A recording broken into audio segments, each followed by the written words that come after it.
So they overeat to try to buffer and to try to like dole out emotions that they don't want to deal with or whatever, because they don't have their mind managed.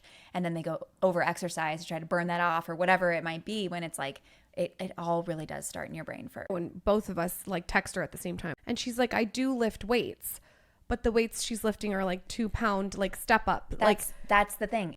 People say I'm lifting weights or I'm strength training, or they go to like a bar class or a Pilates class and they think that that is enough to build muscle. And I'm telling you, the most important thing when it comes, as far as like exercise selection and what you're doing, the most important thing is that you're choosing a resistance, and it can be body weight sometimes for some exercises. It doesn't have to be a heavy weight, but you're choosing an exercise where you get close to failure within 5 to 30 reps. Science shows it could be low reps, it could be high reps, up to 30. Past 30, it's shown that you're probably not doing much for the muscle. But anywhere in between there, if you're getting close to failure, which means your last couple reps, you are struggling.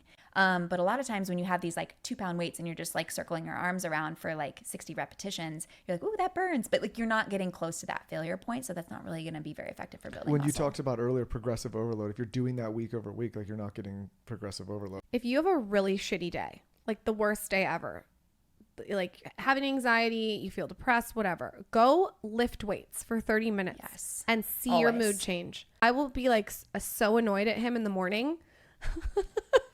Every day. And we'll go lift weights, and then I'll be like zippity doodah in the car. So I was talking on this panel the other day, and the people brought up something about stress or in the workplace, and I was like, for sure I would fall victim to all of those things that people talk about, stress and anxiety and depression, all these things. Within like the reason I do it outside of being vain is I also want to like be able to have a strong mental fortitude and feel good and have all these. Once you start to see how good you feel, and once you start to see the physical results, then you're like, there's a reason that people start weightlifting and then they don't ever do anything else. The physical they just do that forever. To me, are honestly a byproduct of all the mental stuff.